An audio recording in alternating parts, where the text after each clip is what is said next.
अस्सलाम वालेकुम everyone, welcome back to my channel. जी गाइस, आज का हमारा टॉपिक है 4 best European countries to build travel history. जी बिल्कुल, आज की वीडियो बहुत ही इंपॉर्टेंट होने वाली है, खास तौर पे उन लोगों के लिए जो अपनी ट्रैवल हिस्ट्री स्ट्रॉन्ग बनाना चाहते हैं और फ्यूचर में यूके, यूएसए या कनाडा का वीजा लेना चाहते हैं। लेकिन एक बात जो कोई आपको सीधी तरह नहीं बताता, वो ये है कि ट्रैवल हिस्ट्री सेम वैल्यू नहीं रखती। कुछ लोग 4 से 5 कंट्रीज विजिट कर लेते हैं, फिर भी उनका वीजा रिजेक्ट हो जाता है, जबकि कुछ लोग सिर्फ 2 से 3 कंट्रीज का विजिट करते हैं और अपनी प्रोफाइल को स्ट्रॉन्ग बना लेते हैं और उनको इजीली यूएसए, यूके या कनाडा का वीजा मिल जाता है। जी तो गाइस, आज की इस वीडियो में मैं आपको बताऊंगी 4 बेस्ट यूरोपियन कंट्रीज जिनसे आप ना सिर्फ इंजॉय कर सकते हैं बल्कि अपनी ट्रैवल हिस्ट्री भी स्ट्रॉन्ग बना सकते हैं। और सबसे इम्पोर्टेंट बात, मैं आपको वो हिडन स्ट्रेटेजीज भी बताऊंगी जो नॉर्मली ट्रैवल एजेंट्स भी शेयर नहीं करते, इसलिए वीडियो को एंड तक जरूर देखिएगा।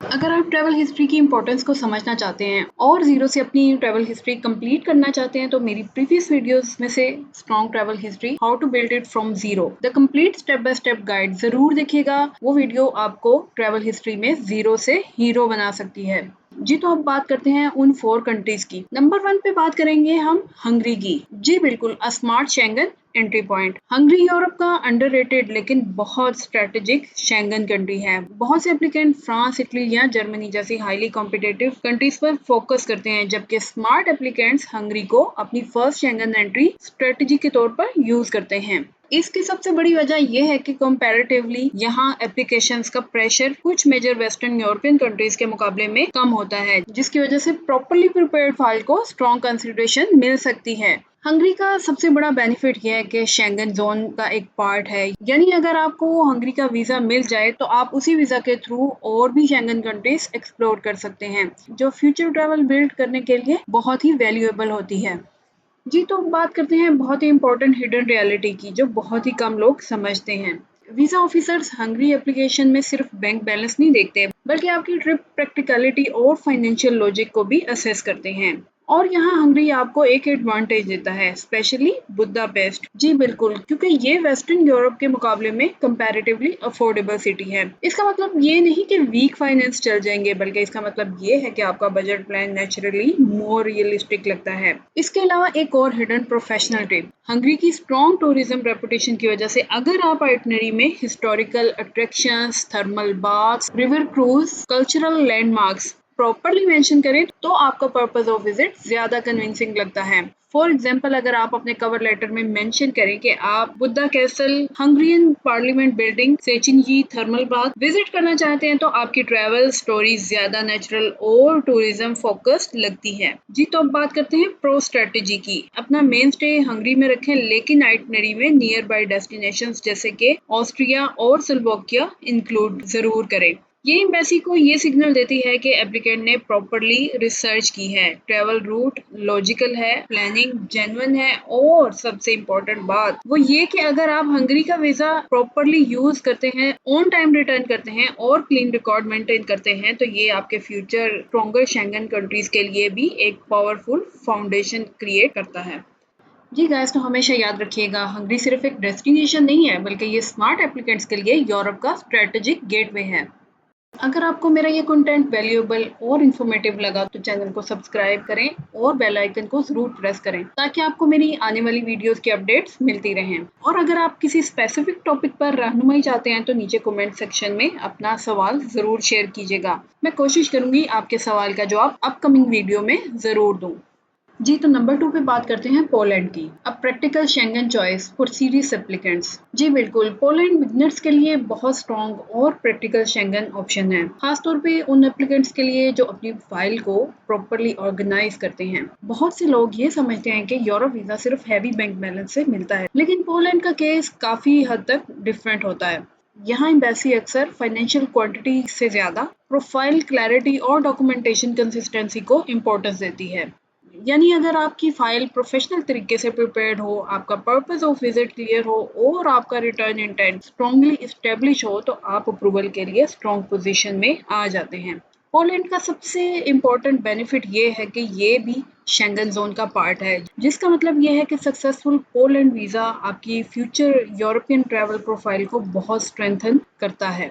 वीजा ऑफिसर इसको इस नजर से भी देखते हैं कि एप्लीकेंट ने एक regulated European travel successfully complete किया है, और ये फ्यूचर एप्लीकेशंस के लिए भी ट्रस्ट बिल्ड करता है। अब एक हिडन रियलिटी जो बहुत ही कम लोग जानते हैं, पोलैंड एप्लीकेशंस में एम्बेसी आपकी डॉक्यूमेंटेशन डिसिप्लिन को बहुत क्लोजली असेस करती है। इसका मतलब यह है कि अगर आपका job letter, salary proof, bank statement, travel itinerary, hotel booking and cover letter perfectly align हो तो आपकी फाइल का इम्पैक्ट ऑटोमेटिकली स्ट्रॉन्ग हो जाता है। यहाँ सबसे कॉमन मिस्टेक जो एप्लीकेंट्स करते हैं वो ये होती है कि सिर्फ बैंक बैलेंस पर फोकस करते हैं और बाकी सपोर्टिंग डॉक्यूमेंट्स को वीक छोड़ देते हैं। पोलैंड एम्बेसी को ये अप्रोच पसंद नहीं आती क्योंकि उनके लिए लॉजिकल प्रोफाइल प्रेजेंटेशन बहुत मैटर करती है। तो अब बात करते हैं एक हिडन प्रोफेशनल इनसाइट की। अगर आप अपनी ट्रैवल प्लान में पोलैंड के कल्चर और हिस्टोरिकल अट्रैक्शन को क्लियरली मेंशन करें तो आपका टूरिज्म पर्पस और भी कन्विंसिंग लगता है। फॉर एग्जाम्पल, अगर आप अपनी आइटनरी में इंक्लूड करें वार्सव का हिस्टोरिकल डिस्ट्रिक्ट, क्राकोव की heritage sites, Wawel castle, Auschwitz, Birkenau memorial, तो एम्बेसी को ये सिग्नल मिलता है कि आपका ट्रिप सर्च बेस्ड और जेन्युइनली टूरिज्म फोकस्ड है। अब हम बात करते हैं financial advantage. Poland comparatively western Europe के मुकाबले में अफोर्डेबल डेस्टिनेशन माना जाता है, इसलिए यहाँ रियलिस्टिक बजट पॉसिबल होती है। यानी अगर आपका अकाउंट स्टेबल है और ट्रांजैक्शंस हेल्दी हैं तो आपको unnecessary unrealistic heavy balance show करने की जरूरत ही नहीं होती। एम्बेसी को नेचुरल फाइनेंशियल बिहेवियर ज्यादा कन्विंसिंग लगता है। तो इस हवाले से स्मार्ट स्ट्रेटजी क्या है? अपने स्टे का मेजॉरिटी पोर्शन पोलैंड में रखें और आइटनरी में नियर बाई शेंगन डेस्टिनेशंस जैसे कि चेक रिपब्लिक, जर्मनी को शॉर्ट विजिट्स के तौर पर इंक्लूड करें। इससे आपकी प्लानिंग स्ट्रक्चर्ड और प्रोफेशनल लगती है और एम्बेसी को क्लियर सिग्नल मिलता है कि एप्लीकेंट जेन्युइनली पोलैंड को अपना डेस्टिनेशन बना रहा है। और सबसे इम्पोर्टेंट बात, अगर आप पोलैंड वीजा सक्सेसफुली यूज करते हैं और क्लीन रिटर्न रिकॉर्ड मेंटेन कर लेते हैं तो ये आपके फ्यूचर के लिए बहुत ही पावरफुल रेफरेंस बन सकता है। तो हमेशा याद रखिएगा कि पोलैंड उन एप्लीकेंट्स के लिए बेस्ट चॉइस है जो पैसे से ज्यादा अपनी प्लानिंग और पेपर वर्क की स्ट्रेंथ पर वीजा लेना चाहते हैं।